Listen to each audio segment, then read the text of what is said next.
Ayan, good morning mga ka-farmers. Welcome po sa ating channel.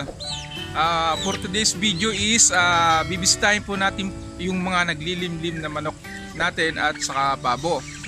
Ayun guys, tara guys, samahan nyo ako at ipapasyal ko kayo sa ating mga manukan. Let's go!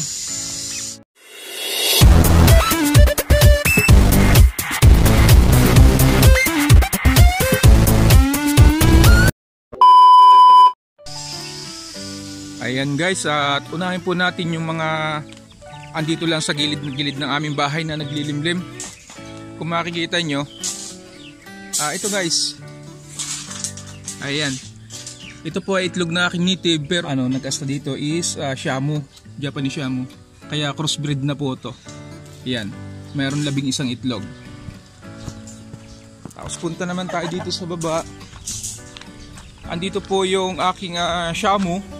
Kung makikita nyo, ayan, dito po sa baba na to ay itlog po ito ng Shamu. Pure po, pure ang kanyang mother at saka father niya, pure na Shamu. Bali wawalo lang po yung sure na mapipisa, dahil yung yung apat is kinuha ko na po dahil hindi na siya mapipisa. Kumbaga sa ay bugok na siya. Ayan. Dito naman po tayo sa kabila. At makikita po natin dito naman yung naglilimlim na ating turkey or pabo. Ayan, kung saan po nag-iitlogan yung ating mga alaga. Ito po yung ating pabo na naglilimlim. Siguro mga ilang araw na lang din o 8 days mapipisaan na sila. Yan. Ito po yung ating pabo, ay may itlog po siya na 15. Ayan. Tapos punta naman po tayo dun sa loob ng aking mga native. At meron din po ako dun na pinalilimliman sa native na Rhode Island Red. Tingnan natin. Ito po yung ating mga pre-range dito. Napapaikutan po ito ng mga net. Hindi po nakakalabas yung ating ibang mga native dito.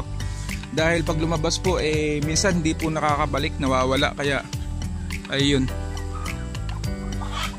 Ayun, at meron ditong bagong nangingitlog na hindi na muna natin aabalahin. Bagong nangingitlog na native natin. Ayan. Tapos dito sa kabilang pugad is yan, naglilimlim na rin po ito sa kabila na to. Yan, meron siyang marami rin na itlog niya.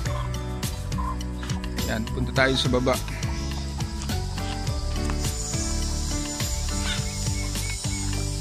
Ayan. Dito sa kabila na to, naglilimlim na rin po ito, pero bumaba siya. Yan. Yan po. Tapos ito po yung native na pinalimliman ko po yung mga itlog ng ating Rhode Island Red. Sisilipin po natin, baka kasi na to matagal na. Ayan. Baka na to. Ayan guys, malapit nang mapisa, nagka-crack na. Ayan, may crack na. Silipin natin yung ilalim, baka may na. Ayan, nag-umpisa na pong mag-hatch ang ating native. Yan, meron na po, pero po to? Puro Rhode Island po ito, nilagay ko ditong itlog. Wala pong halo na itlog nila. Ang itlog po niyang manok na to is nilipat ko dun sa kabila. Ayan, puro Rhode Island po to. Meron pa lang na naiisa na pipisa. Pero parang meron ditong ayan malapit na rin lumabas. Puro Rhode Island po yan. Sinubukan kong papisain po sa ating mga alagang native. Ayan, dito sa kabila wala. Ayan. Oops, may nangingitlog din dito na native natin. Ayan. Merong 6 na itlog. Punta naman tayo sa kabila guys. Pakikita ko sa inyo yung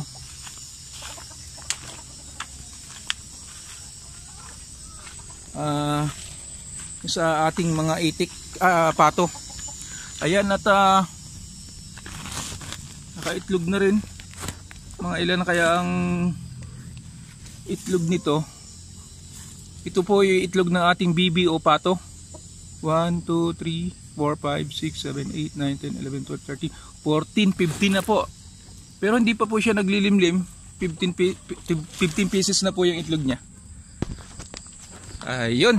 At hopefully sabay-sabay o sunod-sunod silang magpipisa ng ng kanilang mga itlog na yan. At yun, dadami na naman ang ating alaga. Ayan guys, at tapos dito po sa loob, pakikita ko rin sa inyo yung mga itlog ng ating Rhode Island Red. Itong ating mga Rhode Island Red is ano po to, lagi ko pong kinukuha everyday yung itlog nila dahil naapakan po nila. Pag naapakan po nila, wala, nababasag. Kaya kinukuha ko na lang po. At yung mga iba ay naibenta po natin. Marami na po tayong nabenta dito, mga fertile egg. Ang iba naman pinalilimliman ko sa native. Tulad po nito, ayan, ito po yung ating native. Pero po ang itlog na pinalimlim ko dito ay yung ating Rhode Island Red. Ayan po. Yan, itlog po ito ng Rhode Island Red natin. Yan, bali dalawang inahin po yung aking ginamit na sila yung maglimlim sa ating Rhode Island Red. Ayan. At pinararami ko itong ating Rhode Island Red para po sa egg production. Para sa laying. Kasi ang ating pong mga breeder dito ay 6 lang. 6 na inahin. Yan lang po yung ano. Pero meron na po akong napapisa dati na yung mga Rhode Island Red sa incubator ko po napapisa yon, pero hindi po talaga kumbaga sa parang 40% lang po yung napisa, hindi siya 100% na or 80% na mapipisa. Kaya ang ginawa ko po ay yan, pinalimlim ko po sa ating native. Ayan. Yun lang guys, at salamat po sa inyong panonood sa aking channel. Shout out po sa lahat ng ating mga silent viewers. Baka naman pa-subscribe po kung napadaan po kayo dito sa aking channel, at sa ating pong mga viewers at subscriber.